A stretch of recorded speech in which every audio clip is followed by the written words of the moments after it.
आगे डिस्कस करते हुए उसी अंक को आगे बढ़ाते हुए भारतीय नागरिकता का त्याग एवं अर्जन वीडियो संख्या 2 लेकर आए हैं। लेकिन उससे पहले हम न्याय प्रक्रिया में विलंब के बारे में थोड़ा बात करेंगे। भारतीय न्याय प्रक्रिया में विलंब किस तरीके से है, क्या है, देखिए क्या हुआ। 5 जुलाई 2022 को ब्रिटेन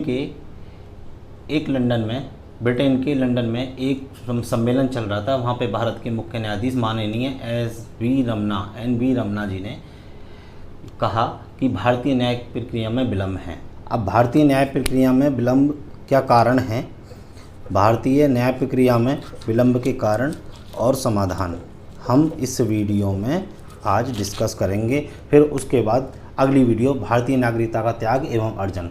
भारतीय नागरिकता का त्याग एवं अर्जन में हमने सबसे पहले देखा था कि भारतीय नागरिकता किस तरीके से अर्जित की गई पूर्व से लेकर अब तक। अब उसमें आगे हम डिस्कस करेंगे कि भारतीय नागरिकता का त्याग किस किस तरीके से किया जाता है। उससे पहले हम न्याय प्रक्रिया में विलंब के थोड़े से कारण और समाधान आपके सामने डिस्कस करेंगे। चलिए मैं इसको मिटा देता हूँ, आप नोट कर लीजिए।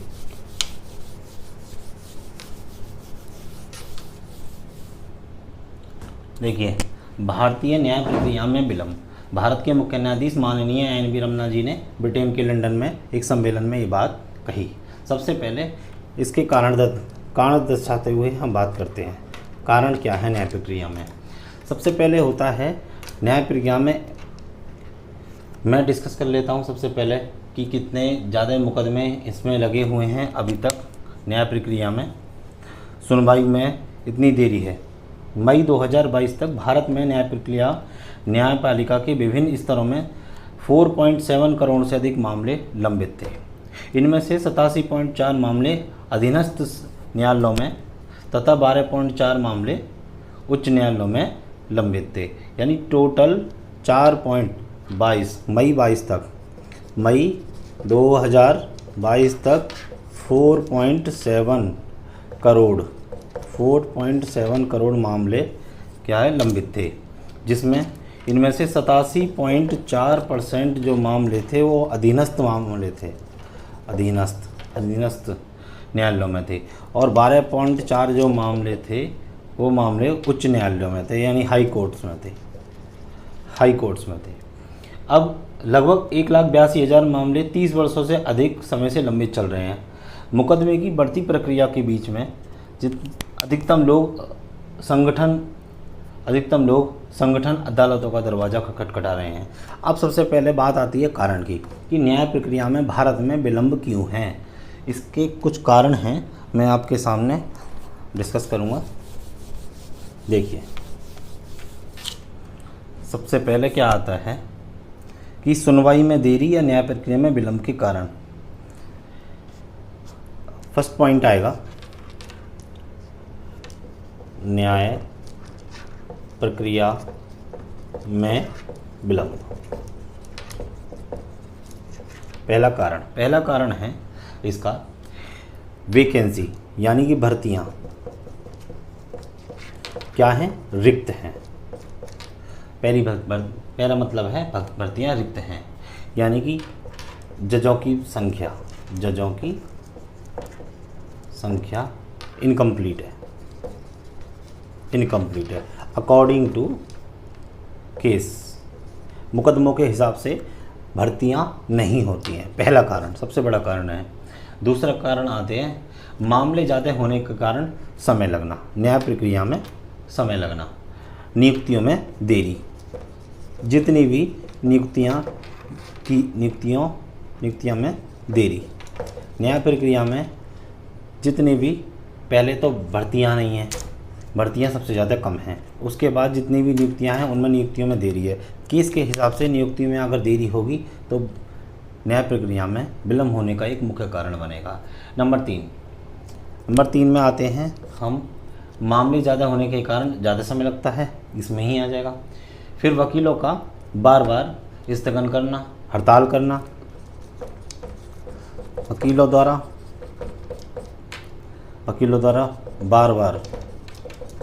बार बार स्थगन करना, यानी कि बार बार हड़ताल करते हैं, तो उससे न्याय प्रक्रिया में देरी होती है। आगे हम पॉइंट 4 बात करेंगे। मामले से जुड़े हुए पक्ष के कोर्ट में समय पर, मामले से जुड़े हुए, नोट कर देता हूँ, मामले से जुड़े हुए किसी भी पक्ष का, किसी भी पक्ष का कोर्ट में समय से उपस्थित नहीं होना, कोर्ट में समय से उपस्थित नहीं होना,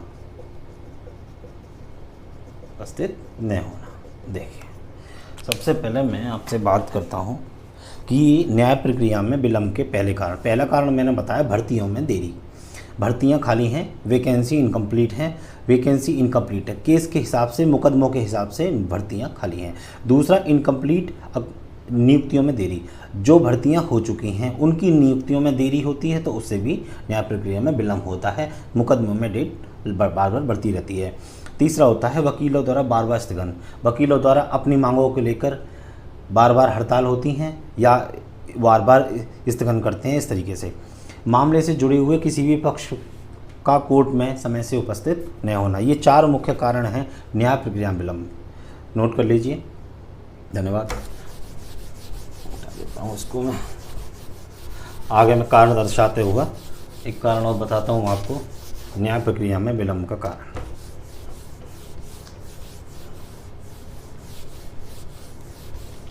देखिए, कुछ मुख्य एक कारण आता है कि कानूनी जटिलताएं, कानूनी जटिलताएं, कानूनी जटिलताएं, कानूनी जटिलताओं के कारण, कानूनों के कारण न्यायपालिका में विलंब। बार बार कानूनों में सरकार द्वारा परिवर्तन, बार बार कानूनों में परिवर्तन।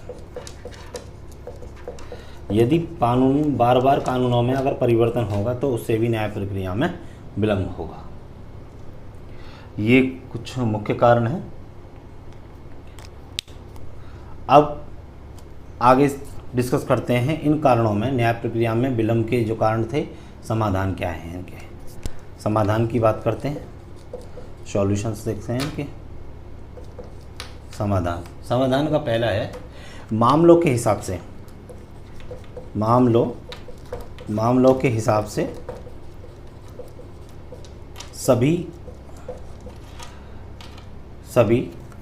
मामलों के हिसाब से सभी जो हमारे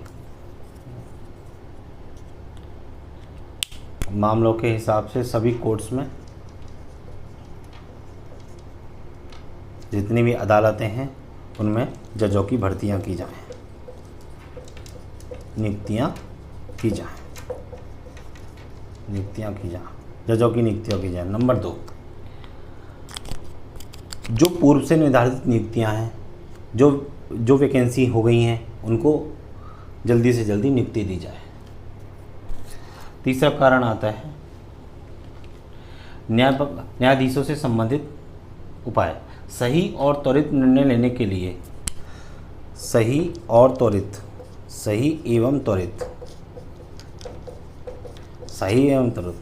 एक्यूरेट और फास्ट निर्णय लेने के लिए जजों की नियुक्ति की जाए, ऐसे जो अपने सब्जेक्ट में, अपने विषय में प्रशिक्षित हों, अच्छे। सही एवं त्वरित का यहाँ मतलब और भी निकलता है कि सही एवं त्वरित निर्णय लेने के लिए कौशल के साथ साथ मामलों की ड्राफ्टिंग, सुनवाई और लिखने के कौशल में सुधार करने के लिए न्यायाधीशों को नियमित आधार पर उचित प्रशिक्षण प्रदान किया जाना चाहिए। इसके अलावा आबादी के अनुपात में न्यायाधीशों की संख्या में वृद्धि की जानी चाहिए, जिससे मामलों को तेज़ी से निपटाने में मदद मिलेगी। अब इसमें आगे हम एक टॉपिक और पढ़ लेते हैं कि विशेषज्ञता के आधार पर जो एक्सपर्ट्स होते हैं, कानूनी जटिलताएं बहुत सारी हैं। अब इसमें अगर न्यायपालिका में थोड़ी और एक समाधान और निकल के आता है, सबसे अच्छा समाधान है यदि मान लीजिए कि मुकदमा किस तरीके का है, तरीका मुकदमा है, कोई तरीके का है, उसके उसी एक्सपर्ट को दिया जाना चाहिए, एक्सपर्ट को दिया जाना चाहिए, यानी कि विशेषज्ञ को दिया जाना चाहिए। इसका मतलब यह है कि एक न्यायाधीश जिसे आपराधिक कानून का अच्छा अनुभव या ज्ञान है वह आपराधिक मामलों की ही सुनवाई करे, तथा इसी प्रकार श्रम कानून में विशेषज्ञता रखने वाले न्यायाधीश को श्रम कानून के मामले सौंपे जाने चाहिए। जो जिस माध्यम से संबंधित हो, जिस भी केस से संबंधित हो, उसी एक्सपर्ट को केस दिया जाना चाहिए। तो इससे न्याय प्रक्रिया में विलंब में कमी आएगी। दूसरा आता है मध्यस्थता, मध्यस्थता के जरिए, मध्यस्थता के जरिए। मध्यस्थता का मतलब समझौता, बीच बिचाव। लड़ाई हुई, दो पक्षों में लड़ाई हुई, उसको उसको वहीं पे निर्धारित स्थल पे ही अगर मध्यस्थता के जरिए उसको निपटा दिया जाए तो ये मामला कोर्ट से पहुंचने से पहले समाधान हो जाएगा और कोर्ट का बहुमूल्य समय बेकार होने से बच जाएगा। तो मध्यस्थता के जरिए हम कोर्ट के समय को बचा सकते हैं, जिससे कि न्याय प्रक्रिया में देरी का एक समाधान भी मिल सकता है। जितना संभव हो मामलों का निपटारा मध्यस्थता के आधार पर ही किया जाना चाहिए। विशेष रूप से छोटे मामलों में मध्यस्थता को अनिवार्य बना देना चाहिए। इसके अलावा अदालतों का कीमती समय और बच जाएगा। फिर उसके बाद नंबर 3 आता है न्याय पंचायतों का सशक्तिकरण। न्याय पंचायतों का सशक्तिकरण, न्याय पंचायतों का सशक्तिकरण, शक्तिकरण। इसमें क्या है? इसमें न्याय पंचायतों को छोटे मामलों को निपटाने के लिए अधिकृत किया जाना चाहिए। छोटे मामलों को निपटाने के लिए अधिकृत किया जाना चाहिए। कभी कभी ऐसा होता है कि छोटे छोटे मामलों लेकर सीधा हाई कोर्ट पहुंच जाते हैं, उसमें डाल देते हैं। आगे पॉइंट आता है स्थगन की प्रक्रिया में संशोधन। मैं इसको मिटा देता हूँ, साफ कर रहा हूँ।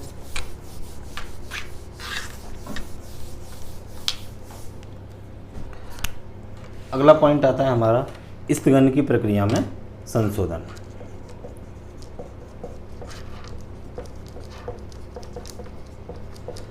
स्थगन की प्रक्रिया में संशोधन क्या है? इसमें है स्थगन की प्रक्रिया को इस प्रकार से संशोधित किया जाना चाहिए ताकि इन मामलों को एक सीमा तक कम किया जा सके।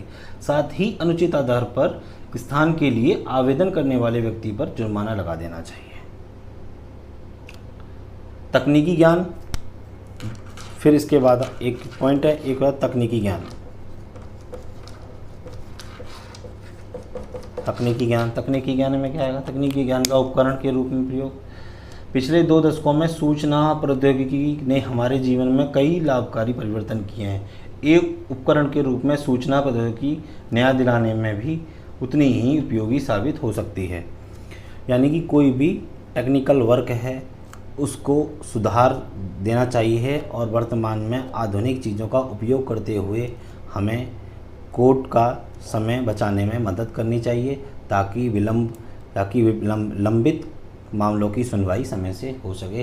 कहीं ना कहीं हर मानवता के नाते हर इंसान का फ़र्ज है कि कोर्ट को जाने से पहले मामलों का निपटारा करने में आपको सहयोग करना चाहिए ताकि न्याय प्रक्रिया में भारत में किसी भी तरीके का या कहीं भी विलम्ब ना हो। तो ये कुछ कारण थे और उसके समाधान मैंने डिस्कस करे। फिर आते हैं जल्दी से अपनी पुरानी वीडियो पर कि भारतीय नागरिकता का त्याग एवं अर्जन भाग संख्या 2 डिस्कस करना था। उसमें सबसे पहले हमने जो डिस्कस किए थे कि जन्म से नागरिकता, वंश से नागरिकता और 2 पॉइंट और थे जो मैं आपको सामने बता सकता हूँ, पंजीकरण द्वारा और देशीकरण द्वारा। आज हम डिस्कस करेंगे कि भारतीय नागरिकता का जो अधिनियम 1955 है उसके तहत नागरिकता खोने के कौन कौन से तरीके हैं। नागरिकता खोने के तरीके 3 तरीके हैं। अधिनियम नागरिकता अधिनियम 1955 के आधार पर 1955 के आधार पर देखिए 1955 के आधार पर क्या है, इसके 3 तरीके हैं नागरिकता खोने के। नागरिकता खोने के 3 तरीके हैं। नंबर 1 है त्याग, जो फर्स्ट आएगा वो आएगा त्याग। इसका मतलब है त्याग द्वारा लिख सकते हैं, त्याग द्वारा लिख सकते हैं। त्याग द्वारा का मतलब है कोई भी भारतीय नागरिक जो पूर्ण आयु का क्षमता है, यानी कि पूर्ण आयु एवं क्षमता, पूर्ण आयु एवं क्षमता का है, पूर्ण आयु एवं क्षमता का है, वो अपनी इच्छा, स्वेच्छा से, अपनी मर्जी से भारत की नागरिकता त्यागने की घोषणा कर सकता है। क्या कर सकता है वो? घोषणा, अपनी इच्छा से, मगर क्या? इच्छा से घोषणा कर सकता है। इस घोषणा के पंजीकरण पर वह व्यक्ति भारत का नागरिक नहीं रहेगा। त्याग कर दिया, नहीं रहेगा। अगला पॉइंट आता है हमारा कि समापन या बर्खास्तगी द्वारा, समापन या बर्खास्तगी हो जाएगा, बर्खास्तगी द्वारा, यानी कि खुद ही समाप्त हो गई हो या वो बर्खास्त कर दिया हो गया हो। इसका मतलब है कि जब कोई भारतीय नागरिक स्वेच्छा से जानबूझकर, यानी कि अपनी पूरे होश-ओ-हवास में वो बिना किसी दबाव के, अनुचित प्रभाव या बाध्यता के दूसरे देश की नागरिकता प्राप्त करता है, तो पुरानी नागरिकता स्वतः ही नष्ट हो जाएगी, ख़त्म हो जाएगी, यानी कि समाप्त हो जाएगी, तो ये बर्खास्त भी हो जाएगी। इस तरीके से हम दूसरा ये पॉइंट इसमें डिस्कस करते हैं। उसके बाद जो हमारा भारतीय नागरिकता का आधार पर जो अगला पॉइंट आता है वो आता है वंचन द्वारा। वंचन क्या आता है? वंचन। ये भी साफ कर देता हूँ मैं इसको। देखिए इसमें क्या है? वंचन द्वारा। अगला पॉइंट आता है थर्ड, वंचन द्वारा। वंचन द्वारा, वंचन द्वारा क्या है? केंद्र सरकार निम्नलिखित स्थितियों में किसी भी भारतीय नागरिक की नागरिकता समाप्त कर सकती है। इसमें क्या है? यदि नागरिक फर्जी तरीके से प्राप्त की गई हो नागरिकता। पहला पॉइंट, इसके अंदर सब पॉइंट आते हैं। यदि नागरिकता फर्जी तरीके से प्राप्त की गई हो, यदि नागरिकता फर्जी तरीके से प्राप्त हो, तो ये क्या हो जाएगा? ये समाप्त हो जाएगी, ऑटोमेटिकली। दूसरा पॉइंट, यदि नागरिकता संविधान का अपमान करता है। कोई नागरिक क्या करता है? अपमान करता है। अपमान नागरिक द्वारा, क्या? नागरिक द्वारा क्या है? अपमान होता है, तब भी ये नागरिकता समाप्त हो जाएगी। नंबर 3 पॉइंट आता है, नागरिक ने युद्ध के दौरान दुश्मन के साथ अवैध रूप से व्यापार या संचार किया है। किसी भी युद्ध के द्वारा, मान लीजिए कि युद्ध चल रहा है, देश युद्ध में, युद्ध के दौरान कोई भी समझौता किया हो अन्य मुल्क के साथ, तो उसकी भारतीय नागरिकता नष्ट हो जाएगी। अगला पॉइंट है इसमें, पंजीकरण या देशीकरण के माध्यम से प्राप्त नागरिकता के 5 वर्ष के दौरान अगर नागरिकता को किसी भी देश में 2 वर्ष की कैद हो गई हो, 5 वर्ष के अंदर 2 वर्ष की अगर कैद हो गई हो कहीं किसी देश में, तब भी नागरिकता का त्याग हो जाएगा। दूसरा और लास्ट आता है कि नागरिक 7 वर्षों से लगातार भारत से बाहर रह रहा हो, 7 वर्ष से बाहर रह रहा हो, देश से बाहर रह रहा हो, तो स्वतः ही नागरिकता नष्ट हो जाएगी। ये तरीके थे देश की नागरिकता खोने के। तो एक बार मैं इसको रिवाइज करा देता हूँ। त्याग द्वारा, समापन या बर्खास्तगी द्वारा, वंचन द्वारा, और वंचन में ये 5 प्रकार आपके सामने हैं। इस तरीके से हम भारतीय नागरिकता का त्याग एवं अर्जन वीडियो भाग संख्या 2 को पूर्ण करते हुए और न्यायपालिका में देरी का मुद्दा, राष्ट्रीय मुद्दे, दोनों राष्ट्रीय मुद्दे आपके सामने डिस्कस करें। चलिए वीडियो पर बने रहने के लिए बहुत बहुत धन्यवाद। और आगे ऐसी वीडियो देखने के लिए मैं आपको बता दूं, आज से हमारी वीडियो का प्रारूप चेंज है। कृपया आप हमारी वीडियो को देखिए और लाइक एंड सब्सक्राइब कर दिए। Thank you, thanks for watching. धन्यवाद, नमस्कार।